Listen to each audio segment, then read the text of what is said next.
Olá, no Ponto de Vista de hoje a gente recebe o cineasta André Okuma. No Ponto de Vista daqui a um minutinho, não sai daí.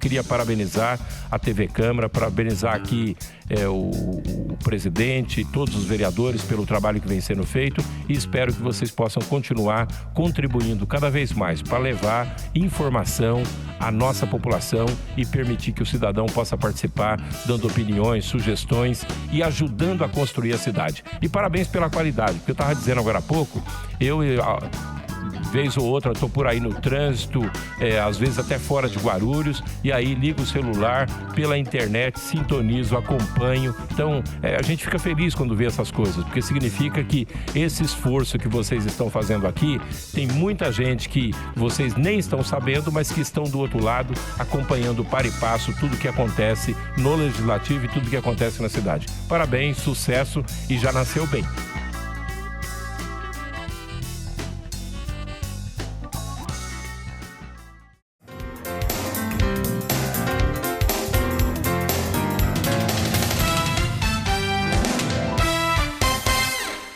Olá, Ponto de Vista no ar, muito obrigada pela sua companhia. Eu comecei o programa dizendo que receberia hoje o André Okuma, cineasta. Ele está aqui ao meu lado. André, obrigada pela sua presença. Eu que agradeço. Só que eu disse cineasta, só que eu tenho aqui cineasta, fotógrafo, arte educador e gestor cultural. É isso mesmo? Na Faltou verdade, alguma coisa? Não. Diga lá. Então, na verdade, assim, parecem várias coisas, mas todas são interligadas, né? No fim, eu não consigo ver muito uma barreira entre uma coisa e outra, né? Por exemplo, cineasta e fotógrafo, né? Os dois trabalham com imagens e falar sobre as imagens para as pessoas é dar aula, né? Então, no fim das contas, é muito nesse meio, né? Tá tudo ligado. Isso. Tudo junto e misturado. Isso, exatamente. Só que quando você diz arte educador, tem algum lugar específico que você ministra a aula ou é ali quando você está trabalhando? Sim. Não, tá. Então, na verdade, minha trajetória profissional ela é muito mais voltada, na verdade, à arte e educação do que ao próprio cinema, né? Primeiro porque cinema é uma área que não tem mercado no Brasil, né? É muito complicado, né? A arte em geral e o cinema é bem problemático, assim. E a maneira que você tem de conseguir sobreviver, né, ainda assim, a partir de uma formação específica, técnica específica, é dando aulas, né? Então, desde 2005, mais ou menos, mais de 10 anos que eu dou aulas em mídias digitais gerais, assim, né? E principalmente cinema e produção de filmes, né? E aqui em Guarulhos, atualmente, ainda dou aula num projeto que eu cuido, né? Que é o Salab, e lá tem um curso de cinema, que é um público assim, adulto e tal. E na Prefeitura de Guarulhos eu dou aula de fotografia para a terceira idade, né? Atualmente é isso, sim, mas... Isso que você faz. Atualmente, hoje, porque tem outras coisas aqui que você foi fazendo ao longo da sua carreira, sim, né? Eu já dei aula, assim, em N lugares diferentes, assim, São Paulo, no ABC, praticamente todas as cidades já dei aula, já dei workshops em regiões do Alto Tietê e tal, e público, assim, sei lá, já dei aula, sei lá, desde projetos de extensão de universidade até na Brasilândia para os meninos que acabaram de sair da Fundação Casa, assim, sabe? Trabalhei com pessoas em situação de rua até dar aula assim, no bairro mais nobre assim, de Santo André. Assim. Entendi. Você começa a falar com a gente, é isso, né? Só que tem várias informações aí que você falou pra gente tentar entender. Então você está em Guarulhos, só que tem alguma coisa aí, você veio de Santo André. A sua formação foi feita lá. Basicamente sim, né?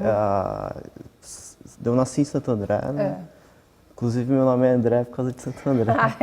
Eu juro que eu ia fazer essa pergunta, mas eu falei, não vou fazer idiota, esse comentário. Não é idiota, mas eu achei que era melhor não fazer. Então é isso mesmo. Você chama André porque você nasceu em Santo André. É uma história bem esquisito, engraçado, assim, porque o aniversário da cidade de Santo André é 8 de abril. E você nasceu? E eu nasci dia 1º de abril, na verdade. Nossa. Que é horrível, é horrível. Tem muita Sim. piada. Não você recomendo aguenta? as pessoas nascerem no 1º de abril, assim. Se a mãe quiser marcar o parto, marca pro dia 2. Então, exatamente. Porque aí a questão foi essa, né? Porque naquela contagem das semanas, né? A última semana mesmo de gestação cairia nessa semana do dia 8 de abril, e a previsão que eu nascesse dia 8 de abril. Aí meus pais falaram, se nascer dia 8, então chama o André, né? Só que aí eu nasci antes, né? Dia 1º. E aí meus pais não sabiam muito que nome dar, e ficou André mesmo. E você nasceu por uma, digamos assim, era para a semana seguinte, Isso, você eu nasci uma escolheu semana nascer antes. dia 1º, então não Isso. reclama com a sua mãe, olha lá. Não- Você escolheu Não sabia nascer nada no- da vida ainda, né? Mas olha aí, tem humor nessa história, bacana que você conseguiu tirar. Não, tem várias humor. histórias loucas, né? Tipo, meu pai, coincidentemente, foi o primeiro dia de trabalho do meu pai. Ele ficou desempregado um tempão. Aí, quando ele arrumou emprego, o primeiro dia foi o dia que eu nasci. Aí meu pai conta, né? Aí ele ligou lá no trabalho, não vou poder ir porque meu filho nasceu. Eu falei, putz, primeiro dia de trabalho já vai começar assim. 1º de abril, primeiro dia de trabalho, devem ter achado que ele estava inventando um filho. Então, acharam, né? Mas aí depois resolveu, né? Mas criou-se situações bastante engraçadas. Realmente, seu nascimento tem aí algumas histórias. Tem história para contar. Tem. E como é que você começou a contar a história? Decidiu que você ia fazer isso da sua vida? Então, é tudo muitas coincidências, assim, na verdade. Porque no ABC, eu nasci no ABC nos anos 80 e minha adolescência foi nos anos 90. E era muito engraçado, assim, porque quando eu era criança, eu cresci ouvindo, não só os meus pais, mas todo o ABC falando que deveríamos fazer Senai e entrar nas indústrias, né? Aí quando chegou nos anos 90, as indústrias foram embora. E aí a gente não tinha empregos, assim, não tinha... Tudo que a gente achou que fosse ser a nossa vida não era. E ficou meio que um vazio, assim. E aí eu comecei a trabalhar de office boy numa empresa. Mas, tipo, sem perspectiva, né? Porque tudo, assim, sabe? Você pensou toda uma vida, assim, né? Porque meu pai também era metalúrgico, né? Todos os pais dos meus amigos eram metalúrgicos. E aí, de repente, a gente percebeu que a gente achou que fosse ser metalúrgico também e não ia ser mais. E aí a gente começou a fazer qualquer coisa, assim, né? Tipo, viver, assim, né? Com o que tivesse que aparecer, assim. E aí eu trabalhava de office boy e aí terminei o ensino médio e aí eu não tinha dinheiro para fazer faculdade. Não existia ProUni, não existia nada dessas coisas. Faculdade pública era a USP, né? E aí eu estudei em escola pública, né? Uma das piores que tinha em Santo André. E aí, então, assim, não tinha perspectiva de nada, assim. E aí, só que então, como eu terminei a escola e não tinha mais o que fazer à noite, né? Aí, então, foi uma coincidência, porque na empresa que eu trabalhava tinha uma pracinha, e essa pracinha tinha uma escola de teatro, que é a Escola Livre de Teatro de Santo André, que é uma referência no mundo, assim, com uma escola de excelência, assim, de formação de artes. E aí eu fiz cenografia lá, porque não tinha o que fazer, assim, só para passar. Aí, nas aulas, minha cabeça explodiu, assim, eu percebi que o mundo era muito mais complexo e profundo do que só trabalhar, voltar para casa e tal. E aí, dentro desse curso, aí eu conheci um pessoal que fazia teatro, daí eu comecei a trabalhar com os grupos de teatro de Santo André, e dos grupos de teatro eu conheci o pessoal que estava eu conheci um pessoal que estava na primeira turma da Escola Livre de Cinema de Santo André, que tinha acabado de ter sido inaugurada, né? Isso é começo dos anos 2000. E aí eu começo a frequentar como aluno ouvinte da primeira turma da Escola Livre de Cinema de Santo André.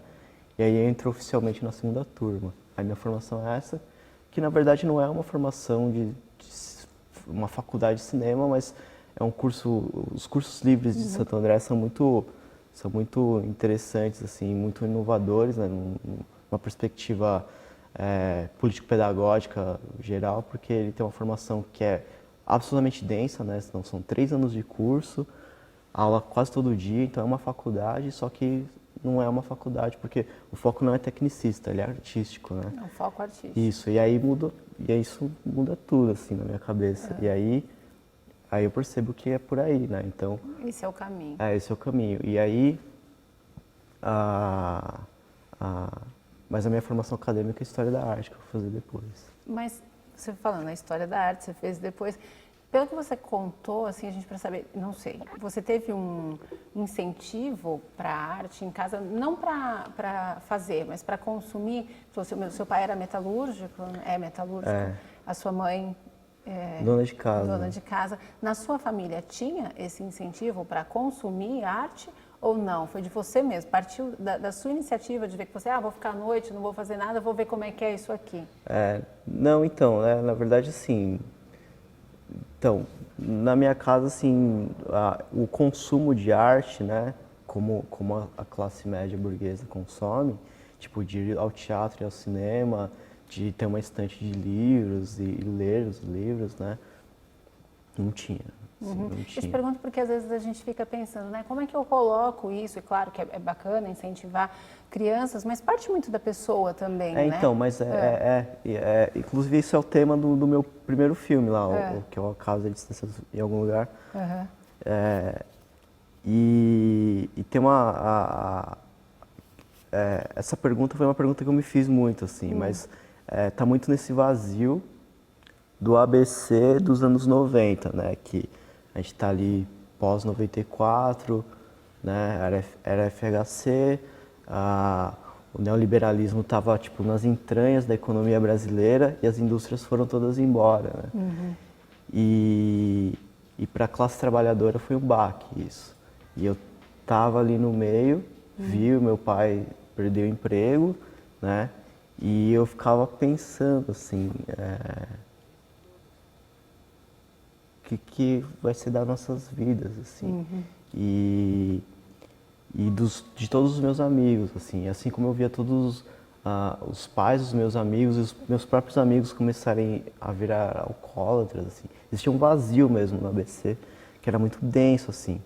E de alguma maneira a arte ela foi uma possibilidade, então foi um acaso, porque eu não necessariamente teria contato com a arte e tive, e aí eu tipo, isso abriu a minha cabeça para uma série de coisas, né? Antropologicamente falando, né, dentro da minha relação com o espaço e com o tempo naquele período, e aí eu consegui tipo, expandir e canalizar minha energia para algum lugar, assim. Mas foi, assim, eu diria que foi quase que uma sorte de ter acontecido isso comigo, porque tem vários amigos meus de escola da época, assim, que, putz, morreram, assim, tipo, porque se envolveram com drogas, depois com crime, depois morreram. Né? Independente do incentivo que se tem, é importante preencher o espaço, né? Isso, então, exatamente, porque existia essa sensação de falta de perspectiva, assim. Não tinha emprego, não tinha nada, assim, né? E aí vai bastante de cada um, né? Você buscou esse caminho, alguns amigos não, e outros devem ter enveredado por outro lado bacana também, que não seja ligado tem à arte, né? Você falou aqui do Acaso entre a Distância e Algum Lugar, né? Isso. Que foi o seu primeiro curta, é isso? Sim. Não meu primeiro curta, né? Porque, mas é o primeiro curta que eu faço o roteiro e dirijo, né? Ah, tá. Que você faz um...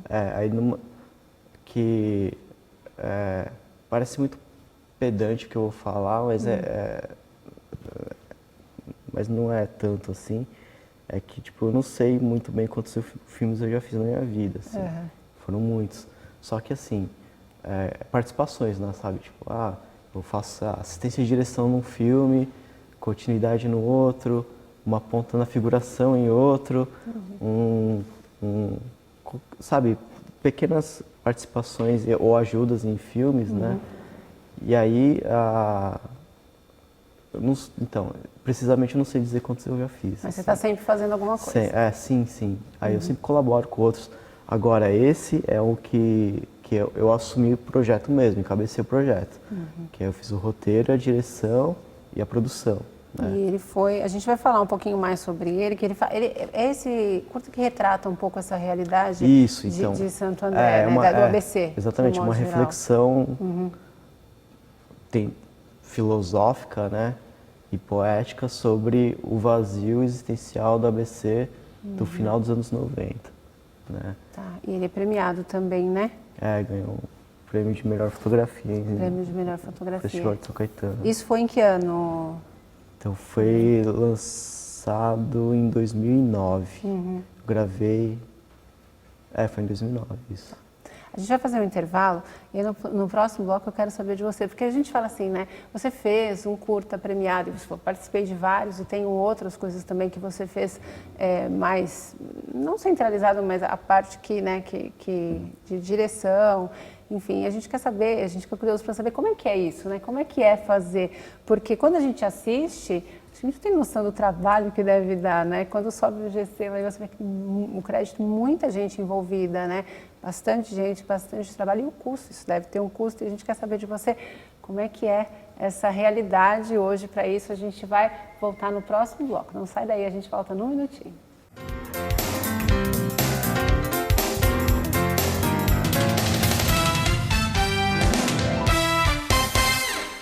A Câmara Municipal de Guarulhos acredita num mundo melhor e mais igual. E a igualdade de direitos passa por cidadãos democraticamente bem informados. Para que a informação chegue realmente a todos, a Câmara aposta na inclusão. A transmissão das sessões conta com o apoio de um intérprete de Libras, a língua brasileira de sinais. Assim, o deficiente auditivo também pode acompanhar tudo o que acontece na política da cidade e exercer, de fato, o papel de cidadão. TV Câmara Guarulhos, o canal da cidadania.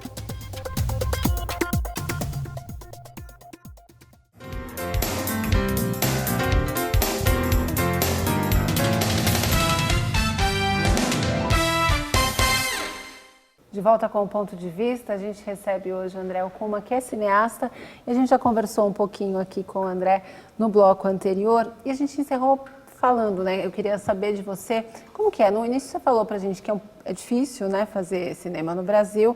Como que é esse processo todo, né? Como é que começa? A gente comentou aqui do acaso entre a distância e algum lugar, tem também o Voo da Borboleta, né, que são alguns curtas assinados por você. Como que é o processo de criação e para colocar isso em prática? Então, é o caminho das pedras, assim, né? Agora, tipo, cada processo é um processo, né? Eu tenho maneiras de fazer filmes, inclusive eu tento sempre pensar novas possibilidades de como fazer, de procedimentos metodológicos para se criar um filme, né? Ou seja, eu tento sempre fazer de maneiras diferentes. Assim como tem vários outros diretores, inclusive colegas aqui de Guarulhos mesmo, que fazem filmes de maneiras absolutamente distintas da minha. Então, não existe um jeito certo ou um jeito padrão de se fazer filmes, né? Como qualquer obra de arte, ela é muito livre, né? Mas no meu caso, assim, primeiro, assim, que uma coisa que uma premissa que é das produções periféricas, quando eu falo periféricas, eu falo, não estamos no eixo do Centro Expandido de São Paulo, das produtoras de audiovisual do Centro Expandido de São Paulo, né? Que as pessoas que trabalham lá têm uma formação, uma boa formação, eles fizeram ECA, FAAP e tal, que fizeram cursos específicos para a produção cultural, para a captação de recursos e tal, que vêm de famílias ricas, que não precisam ter 2 empregos para poder pensar um projeto e tal. Entendi. Então, a gente não está nesse lugar. Então, a realidade é outra. Na prática, quer dizer o seguinte, que a chance da gente conseguir um edital é quase que zero, assim, né? Porque porque a concorrência é muito grande e a gente não tem tempo para escrever edital e não tem formação técnica para escrever edital, que não tem nada a ver com fazer filmes, tem a ver com a burocracia. Ou seja, então a gente não tem dinheiro para fazer filmes. Aí, só que a gente fala assim, então não vamos fazer filmes? Não, vamos. Só que a gente vai fazer com o que a gente tem. E aí, então, a minha maneira de fazer filmes é muito isso, assim, de pensar como fazer filmes com uma câmera que não é a melhor câmera, com num cenário que não é um estúdio, é uma casa emprestada, né? É um objeto ou outro que é emprestado, o figurino que já é a própria roupa do ator, né? Do acervo dele, né? E aí a gente vai tentando pensar esteticamente como é que a gente consegue casar as nossas precariedades, assim, né? E aí fica muito mais difícil fazer filmes, né? Porque quando você tem dinheiro, você fala assim, preciso de uma roupa que custa R$200. Aí você vai lá na loja, paga R$200, pega a roupa e resolveu o problema. Entendi. Aqui não, né? Você fala assim, eu preciso de uma roupa que custa R$200, mas eu não tenho esse dinheiro. Como alguém tem essa roupa, eu conheço alguém que pode costurar essa roupa, e aí você tem que começar a fazer essas negociações todas e tal. E aí tem um lance quase de escambo, né? Que você troca serviço, fala assim, ó, se você me ajudar nisso, aí eu fotografo, sei lá, sabe? Entendi. Tipo, por exemplo, assim, eu já tive músicas em trilha sonora, que eu fotografei a banda num show, aí deu as fotos, e falei assim, agora eu vou usar suas músicas no meu filme. É parceria mesmo. É isso. Então é muito isso, assim, é um trabalho muito de coletivo, assim, de comunidade, assim, de como a gente vai tentando se ajudar, assim. É basicamente assim, né? E ainda assim, a gente vê o trabalho final. Os curtas, geralmente, eles têm, eu assisti alguns, em média 15 minutos. Sim. Os seus aí. Quanto tempo leva para fazer? Para finalizar. Começou, a partir do momento que você começa a buscar essas parcerias, até você ver prontinho, está editado, tá certinho. Então depende de uma série de fatores, assim. Mas, por exemplo, assim, o Acaso, eu levei 2 anos para escrever o roteiro, então ele tem várias reescritas. Entendi. E aí eu filmei, aí a pré-produção foi uns 4 meses, pré-produção assim, fechar com os atores, fazer os ensaios, fechar as locações, ligar para os lugares, para falar assim, porque, por exemplo, a gente tem uma cena aqui no Paço Municipal, a gente ia lá, ligava, mandava o ofício, e aí eu esperava a resposta e tal, para ver se dava certo. 4 meses nisso. A gente filmou em uns 2 dias. E aí foi mais 6 meses de edição. Então, assim, sei lá, foi quase 3 anos para fazer 15 minutos. Né? É porque as pessoas, a gente quando assiste, e de repente bastante gente não tem muita noção do que é fazer, né? Olha e fala, poxa, 15 minutos, ele deve ter feito isso aí bem rapidinho. E a gente não tem muita noção do tempo que leva, do quanto custa, e se não tem dinheiro para pagar, que precisa fazer várias parcerias, é muito trabalhoso, né? Sim, mas a gente tem uma sorte hoje, assim, não é uma sorte, né? É uma consequência da modernidade, assim, que os equipamentos de gravação, hoje eles são muito mais acessíveis, né? Quando eu fiz cinema, no final dos anos 90, a gente estava na transição do analógico para o digital, né? Então, assim, a qualidade da imagem era muito ruim e a película era absurdamente cara, assim. Tipo, hoje ainda é até mais caro ainda. E aí a gente não conseguia... era muito difícil fazer um filme mesmo de verdade, assim, bonitão, assim. Era quase... O que a gente fazia era vídeos, né? Com a imagem chapada, com drop, com uma série de limitações técnicas que vão culminar em efeitos estéticos, né? Uma linguagem mais simples, ficava tosco, né? Tosco. E aí, para fazer legal, assim, era muito, não tinha como, assim. Agora, hoje não, assim, com equipamento, assim, sabe, tem câmeras DSLR, que é umas câmerinhas, assim, que filmam em 24... Bom, tecnicamente falando, eles chegam muito perto de uma imagem de cinema, assim. E você paga R$1.500, assim. Se a gente for parcelar em, sei lá, em 10 vezes, vira, sabe? Dá para ter. Dá para ter, então, exatamente. Aí hoje é mais fácil, assim, né? E é bacana você falar pra gente de todas essas dificuldades, e aí no meio você falou assim, mas a gente tem sorte, a gente tem que contar com isso também, e tem que ser positivo, eu fico pensando né? assim, o pessoal nos anos 90 não tinha como fazer filme, só dá para filmar em VHS e ficar horrível, assim. Hoje não, assim, hoje a gente consegue fazer filmes com uma super qualidade, assim. Inclusive tem um movimento, assim, que é bem alternativo no cinema brasileiro, que é o cinema de bordas. Tem muitos cineastas, eles fazem muito filme de terror, assim. E tem cineastas, assim, que os caras nunca fizeram um curso de cinema, só que eles viram muitos filmes.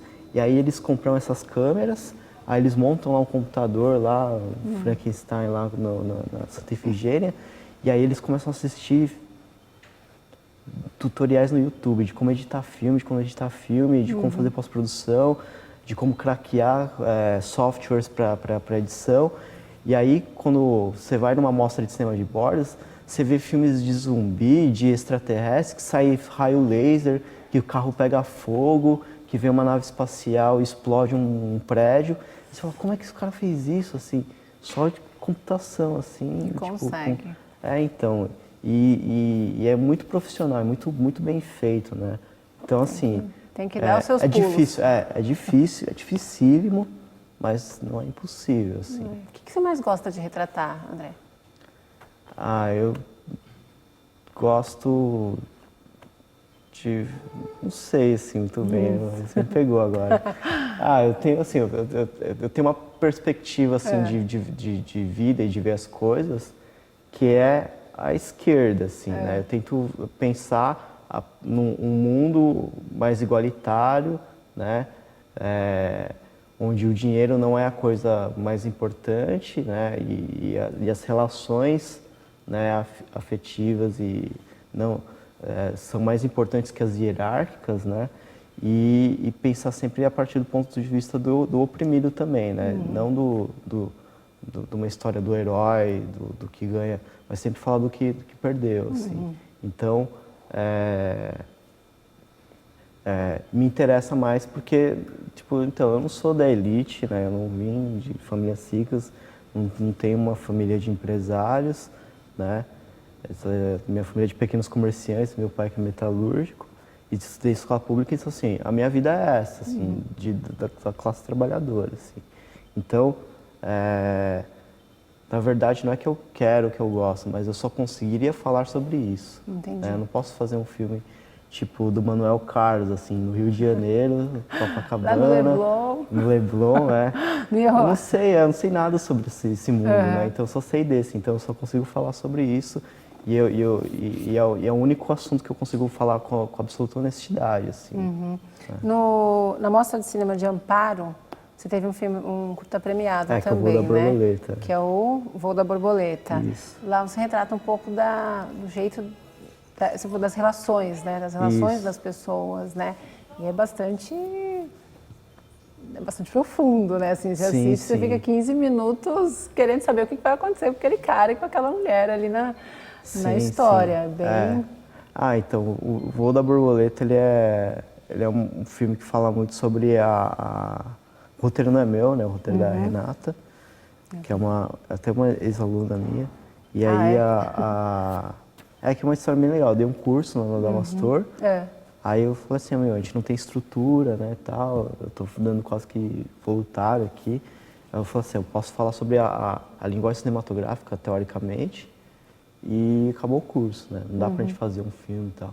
Aí terminou o curso, daí tinha uma meia dúzia de alunos lá que falaram, a gente queria muito produzir, a gente gostou muito e tal. Eu falei assim, a gente pode até produzir então fora daqui, né? Pensar um projeto mais alternativo. Só que eu falei assim, mas a gente vai fazer o quê, né? Aí essa menina, ela falou, eu tenho um roteiro aqui. Aí quando eu li, assim, eu quase caí pra trás. Falei, nossa, é lindo isso. E aí a gente falou, não, vamos fazer, né? Aí todo mundo comprou a ideia, daí eu falei, não... Porque é um roteiro que me tocou muito, porque acima de qualquer coisa, é um filme que fala sobre a crise do artista, né? Que é essa coisa do mercado, né? Assim, tipo, como viver de arte, sabe? Um mundo que não se dá a mínima para a arte, só para o dinheiro, né? A sensibilidade ela fica colocada em segundo plano para dar para o empreendedor, né? Para o trabalhador, né? É esse cara assim, que todo mundo quer que o mundo seja, que o mundo quer que as pessoas sejam. E aí o artista ele é o cara que ele fica meio à margem, né? Ele não se encaixa nisso. E aí, só que o artista ele precisa comer, ele precisa pagar contas. E aí ele entra numa crise, fala assim, puta, eu vou ter que largar a arte para trabalhar, ou vou ter que mas eu posso tentar fazer a arte, trabalhar, mas sempre vai ficar meio capenga. E aí essa crise do artista que quer fazer as coisas e não consegue, e sabe que a arte ela é libertadora e que o trabalho ele aprisiona. E aí como você sabe que você está preso, você sabe que precisa se libertar, você sabe o que é essa liberdade, mas você não vai, né? Porque você precisa pagar contas. E elas vão chegando, né? Isso, e essa crise, então, é um filme que fala sobre isso. E é muito a minha crise e a crise de várias pessoas, de falar assim, pô, a arte é uma coisa tão incrível, ela expande a nossa mente para uma série de coisas, de sensações, de perspectivas, inclusive políticas, né? Que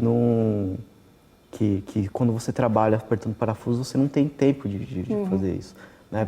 Por exemplo, assim, um cara que só trabalha, que pega ônibus lotado, que toma bronca do patrão o dia inteiro, que faz serviços pesados, que sofre todo tipo de pressão, que toma enquadro da polícia, esse cara ele nunca vai conseguir andar na rua e perceber a contraluz que o pôr do sol faz nas árvores, criando uma silhueta e a projeção que isso dá no chão, e pensar essa poética aí.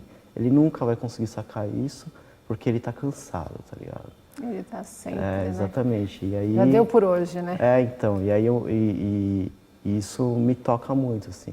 Então, o filme é sobre isso, na verdade. É bem bacana. E todo o trabalho, eu vi algumas coisas e lendo também, e principalmente conversando com você, a gente percebe essa disposição mesmo para ver arte nas coisas e essa vontade, essa disponibilidade para fazer. Porque é preciso vontade, é preciso disponibilidade e saber que vai ter que contar com o pessoal aí para as parcerias. Sim, e o cinema é uma das artes assim que é impossível fazer sozinho. Né? É coletivo, assim. Você precisa das pessoas e das especificidades de cada pessoa. Não tem como fazer sozinho. Tem que contar com a galera aí para fazer um trabalho. E aí eu acho o máximo, assim, né? Porque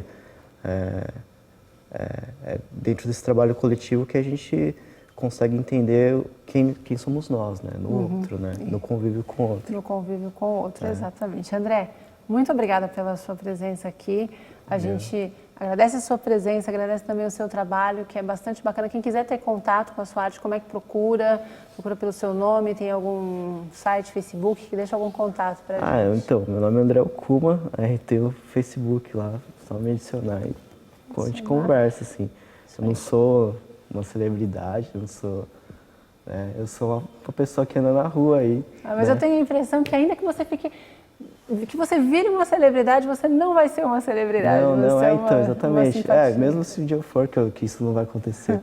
Mas, então, me adiciona, eu sou uma pessoa normal, assim.